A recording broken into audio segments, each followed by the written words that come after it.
سلام، از یه روز داغ تابستونی تو ایتالیا.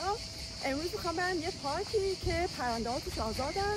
بیشتر فکر کنم طاووس، جوری که من سرچ کردم فهمیدم. میریم که با هم دیگه ببینیم. دوست داشتم تو این تجربه که تجربه منه شما رو هم همراه کنم، با هم لذت ببریم. اینم که خیابون اصلی خونمونه، خیابون قشنگمون.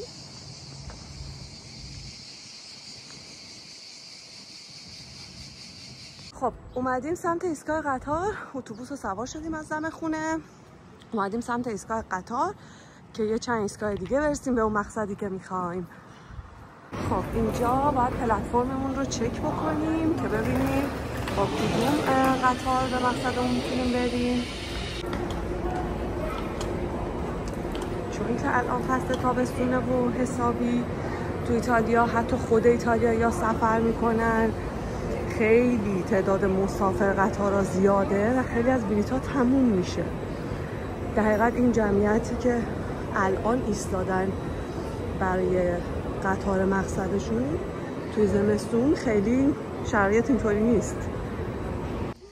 رسیدیم به ایستگاه قطار ارنزانو و خب پیاده شدیم. این ایستگاه قطاریه که داریم به سمت پارکی که مد نظرمون هست میریم.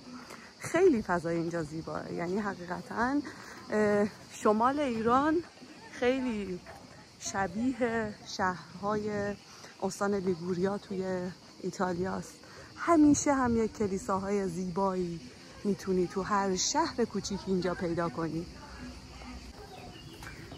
یکم از مسیری که رد میشیم تا به مقصد برسیم رو و سازه هایی که بسیار قدیمی‌ان رو سعی میکنم بهتون نشون بدم.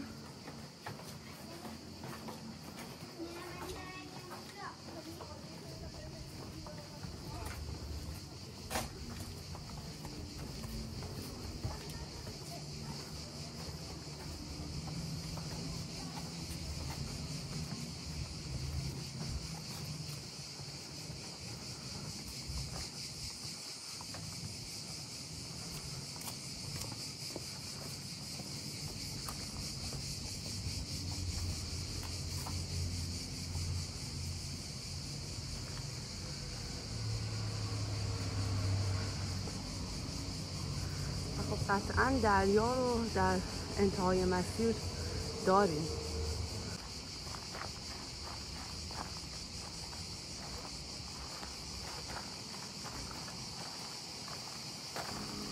تو بخشای زیادی از این ویدیو من سعی کردم صدای طبیعت باشه، اگرچه که صدای جیرجیرک ها که تو تابستون ایتالیا صدایی که زیاد شنیده میشه از منطقه‌های پردرخت ممکنه برای بعضی آزاردهنده باشه.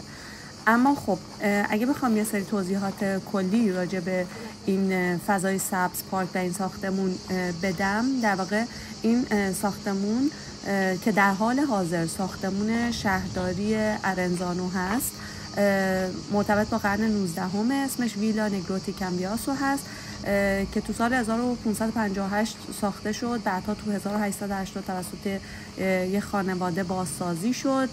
بعد یه باغ زیبای با طراحی انگلیسی رو در ادامه تو ویدیوها میتونید ببینید. امروز که این ساختمون به عنوان ساختمون شهرداری مورد استفاده قرار میگیره، باغ و پارک اطرافش به عنوان بازدید عمومی در نظر گرفته شده که پرنده‌های مثل طاووس، اردک و آبزیانی مثل لاک‌پشت و گاهی وقتا خرگوش رو میشه توی پارک دید.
تو اغلب باغ‌ویلاها میشه مجسمه‌های بتونی مختلف رو دید که اغلبشون مرتبط با پیشینه خانوادگی صاحب اون باغ‌ویلا هستن.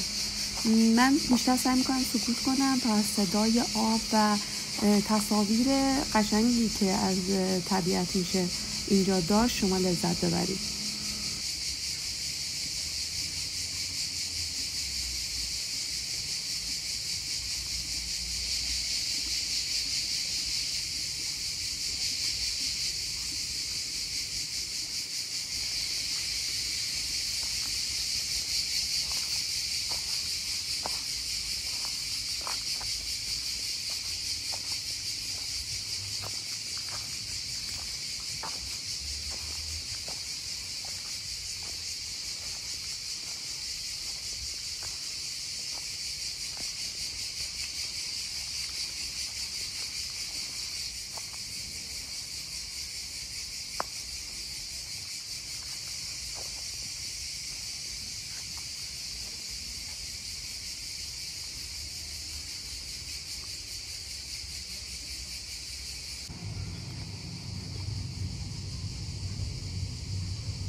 دو تا جوجه طاووس دیدیم. خب خیلی خوشگلن، خیلی تکون نمیخورن، مثل اینکه هوا خیلی گرمه.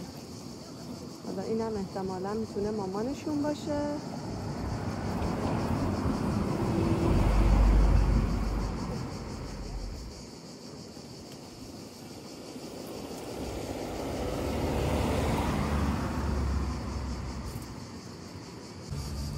خب اونجا جوجه و مامانا رو که دیدیم. اینجا طاووس نره که خب زیبایی در واقع ما طاووس نر و پرای قشنگشه.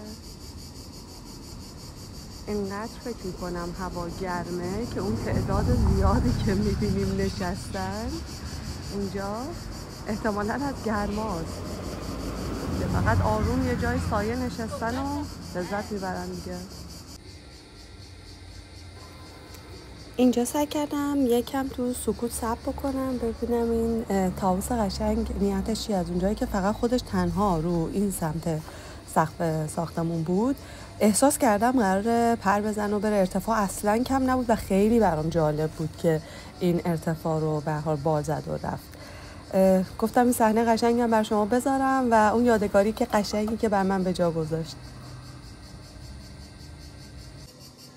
از این زیباهای دوست داشتنی امروز این به من رسید. تو لحظه ای که پرواز کرد یه پرش رو احساس کردم میخواد بر من بذاره و دقیقا همینطور شد. خیلی حس بی‌نظیری بود. خب ما داریم میریم سمت پورت وراتزه، یه شهر کوچیک ساحلیه اینجا هم تو امتداد دریا و تو استان لیگوریا. خیلی همه جاده های اینجا خصوصا تو بهار و تابستون سبز و زیباست.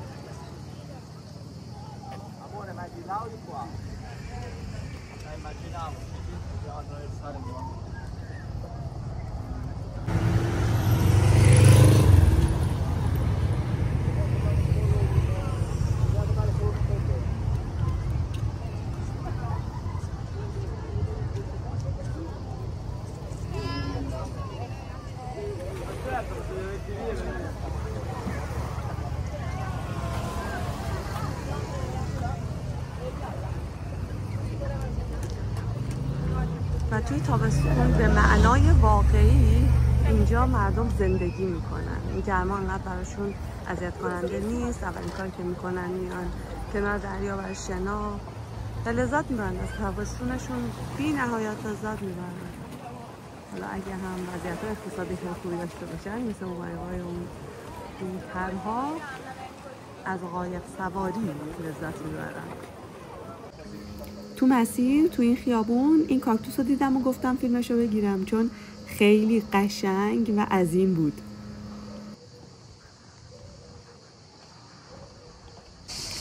همونجور که اول ویدیو گفتم تو هر شهر ایتالیا میتونی کلیساهای بسیار قشنگی رو ببینی و ما تو مسیر برگشتمون به سمت ایستگاه قطار بعد از پورت این کلیسای زیبای جامع ارنزانو رو دیدیم. سنگ فرش بیرونی کلیسا بی‌نظیر بود با سنگ‌های کاملا معمولی، ولی یه طراحی خاص و زیبا انجام شده بود. از اونجایی که زمانی که ویدیو گرفتم نمیتونستم به خاطر اینکه توی کلیسا نباید صحبت کرد و خیلی از کلیساها این قانون رو دارن نمیشد که صحبت بکنن، تصمیم گرفتم بعد از اون این اطلاعات رو راجع به این کلیسای زیبا بهتون بدم. ساخت اولیه‌اش مرتبط با قرن 19 هستش و بعداً تو جریان جنگ جهانی دوم یه سری آسیب دید، مجدد بازسازیش کردن. نقاشی‌ها و تزئینات داخلیش حقیقتاً بی‌نظیر بود. سقف مرکزیش با صحنه صعود مسیح اثر فرانچسکو سمینو تزئین شده بود. تابلوهای زیادی از هنرمندهای مختلف اینجا نصب شده بود. دیوارهای جانبیش که شامل 8 محراب سنگی مرمری بوده به قدیسای مختلف اختصاص داده شده بود. محراب بزرگ مرکزی یه صلیب، یه اثر آهنگر معروف بوده و در نهایت کلیسا میزبان مجموعه از شیشه های رنگی زیباست. اگرچه که ما تو کشور عزیز خودمون خیلی آثار هنری زیبا خصوصا با شیشه های رنگی داریم، ولی خالی از لطف نیستش که آثار قشنگ بقیه دنیا رو هم ببینیم. تلاش کردم با جزئیات فیلم ها رو تا جایی که میشه از داخل نقاشی و تابلوها و شیشه های رنگی کلیسا، سقف قشنگش و خلاصه نقاط مختلفش فیلم برداری بکنم و امیدوارم که به اندازه من شما هم لذت ببرید از دیدن این صحنه ها.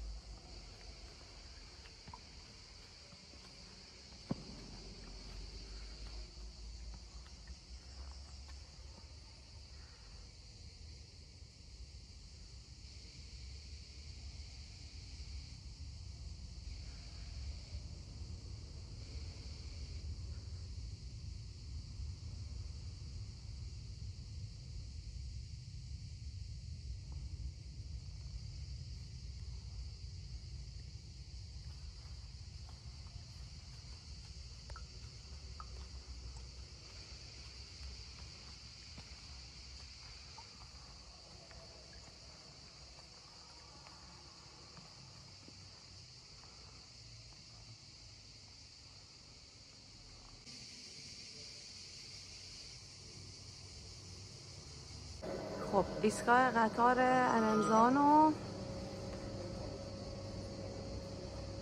همینقدر این خونه هایی که نزدیک ایستگاه قطارن قطعا سرصدای زیادی از قطارها دریافت میکنه از این رفت آمده، ولی خب فضا واقعا زیباست.